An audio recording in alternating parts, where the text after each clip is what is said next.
Hello, Donna here in Gobi. Welcome to my channel, Transcending Trauma. I colored my hair. I couldn't take the gray any longer. It wasn't working for me. Too much of a contrast to go from dark to white. Maybe it's a little easier for blondes to transition. Yeah, it's interesting because contrast. Big change is hard. It's hard on people, hard to make. So I was listening to a video today by Crappy Childhood Fairy. She's a YouTuber and a lot of great content. And she was talking about love addiction.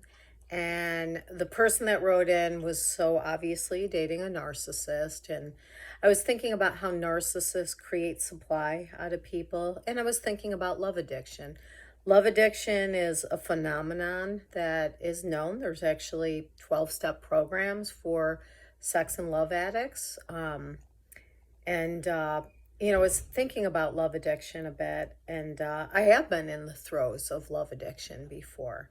And a lot of times, the love addict will be in love with the sex addict. And the sex addict is usually, someone that jumps around like a narcissist, and creates supply out of people. And their agenda is to they want to be idolized. They have this need for external validation, for achieving, seeing that mask of grandiosity that they wear, helping keep that on. And they create supply in people by this poor person that wrote in, I understand this. I've gone through these feelings, like where someone is doing that hot and cold. That's intermittent reinforcement. It's like playing a slot machine. That's what happens, when you create hot and cold behavior. And, like when someone's all cold, it's sort of just easy to let go. And believe it or not, when someone's all warm, I guess maybe the psyche doesn't find a challenge there. Definitely if you grew up in trauma, that hot and cold behavior is very familiar. Abusers can be charming and they groom you, just like a narcissist, create supply. They love bomb, they idolize you, make you feel very seen, and then give you that intermittent behavior, creating the addiction, the love addiction, the addiction to the love. And but it's like thinking about it, and it's not even really addicted to love. You're addicted to hope. Hope is the addiction. That's Kobe's bond. And where do you think that would be birthed from? Like this addiction to hope. Sorry. Oh, he's acting like he's about to throw up. Sorry.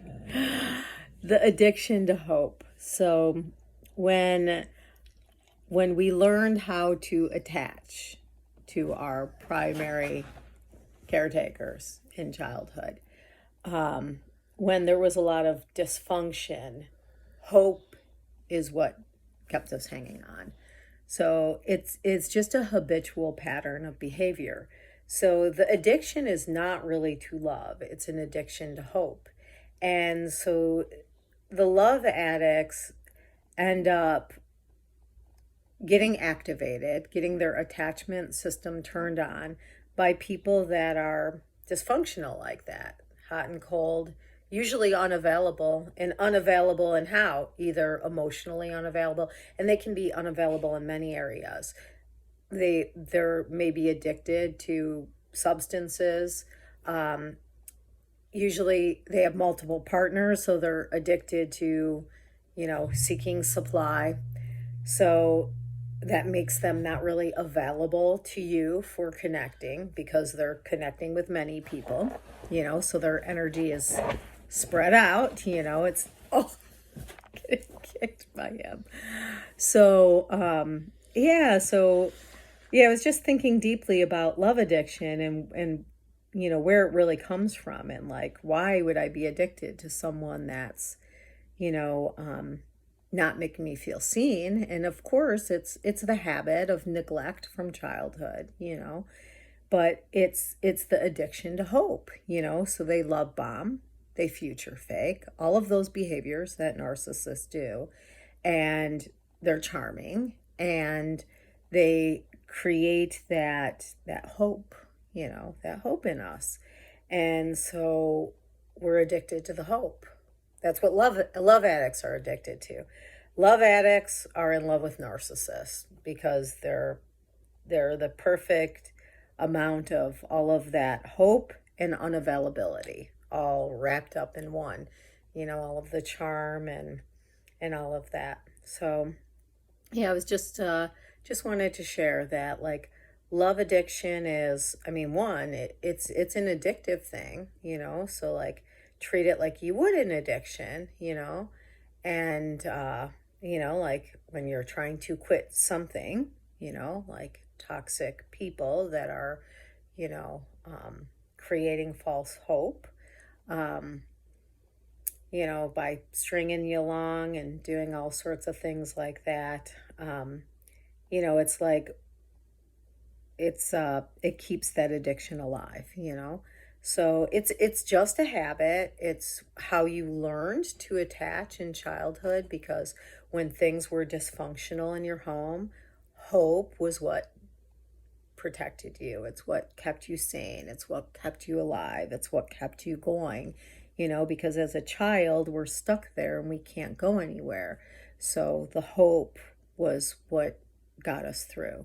So, unfortunately, as we get older and we keep hanging on to that hope inside of dysfunctional relationships, that keeps us bound to dysfunctional relationships, And so there's toxicity in everything. There's such a thing as toxic hope, and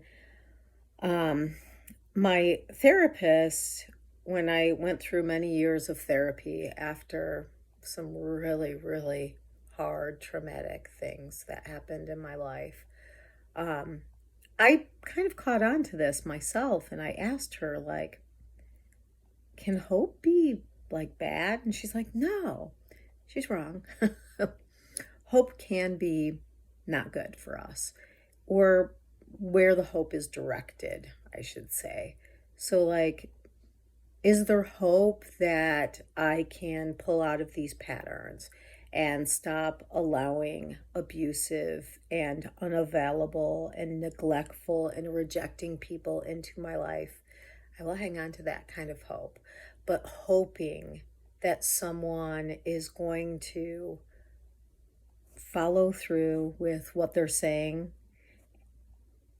I am not going to hope for that. I'm going to stay in reality and believe what I'm seeing, and behaviors and actions have to match, with the words. It all has to line up together, Pretty charming words and hope are just not enough in big girl adult reality, So no more will I allow that in my life. And I was going to say something else when I was thinking about it. It's a little triggering topic for me, but yeah. So supply from narcissists is created by creating that toxic hope, that intermittent reinforcement, that hot and cold behavior, that love bombing and charm and future faking, which I sort of wanted to give examples, because we hear these things, but then we don't see them in action. So love bombing can sound like this poor writer that wrote in, where she would break up with him because of that intermittent, that hot and cold behavior, and say, I can't take it anymore. And then he'd be like, no, no, no, but you don't understand. I was just worried. I didn't know how to express myself because I'm so in love with you. I didn't know what to say. Like, that is love bombing. And could that be true from someone? Yeah, but when you see it in context, okay, if someone's so in love with you, then where's the follow through? You know, where is that follow through? And then the future faking, like, oh, I could see us on a beach in Mexico together. We should do that sometime. So unfortunate because a lot of these behaviors are just normal, but it's sort of the context. It's if they say it, but they never make an effort to start making that happen, you know, where everything's just the hopeful future faking future. There's nothing, no concrete, stable stuff in this moment, you know. Like, yeah, no, boom, we're not instantly going to go somewhere, but is there is someone showing like they're showing up for you, you know? They're there for you. They're in this moment now, not just the future faking moments. They're in this present moment with you, making the effort here and now. Um, but yeah, they create supply that way because it's not because they're trying to make you feel loved, you know, by love bombing. And they're not trying to make you feel seen by future faking. They're trying to create that drive in you to fall in love with them, to create that toxic hope. Because why? Because that makes them feel validated. That's supply for them. That's how they create supply. So this guy that had wrote in was doing this to multiple women. And like, why? Why would he do that? Because that makes him feel more esteemed. That feeds his grandiosity. Oh, I've got all these women in love with me. It doesn't matter that you feel loved by his love bombing. It matters that he feels you being sucked in by him.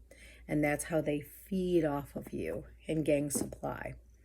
And then the love addiction, the person that is experiencing that from the narcissist, you know, besides the hot and cold, because that does create a chemical imbalance in the brain, the hot and cold, the uncertainty, you know, creates that drive. And then, you know, that hope, God, I hope those things are true. I hope those things happen. That's what gets us stuck. That hope, I hope, I wish, you know, and it's a habit. If you look back, anyone that gets entangled in these things, when you look back at childhood, that was your protection. That was your go-to. That is what protected you, was that hope. And you're just continuing that pattern, you know. So just stepping back outside of it and looking at it and saying, do I feel stable and concrete, sound and stable in this moment with this person? Letting go of the future faking, letting go of the love bombing, just looking at the facts of what's really happening in it. And it's hard because the brain will go, but no, he said this, and oh, I'm sure he just doesn't have the money yet, or this or that. It'll make the excuses because it wants to hang on to that hope, you know. Look at reality, look at the truth of what's happening. And, you know, when you're feeling uncertainty, if someone is pinging uncertainty in you, uncertainty, when you don't feel self assured, you know, that is not healthy for you. You know, relationships should not be uncertainty. You know, of course, when you first meet someone, you're getting to know them and you're seeing if you align or not. But once someone's love bombing you with all this stuff, there shouldn't be feelings of uncertainty, you know. So, all right, just look at the hope. And if you're in love with hope, you know, falling in love with potential, that's that hope. You know, you're addicted to the hope. Let go of that hope. Look at the reality of what's happening. All right, peace out.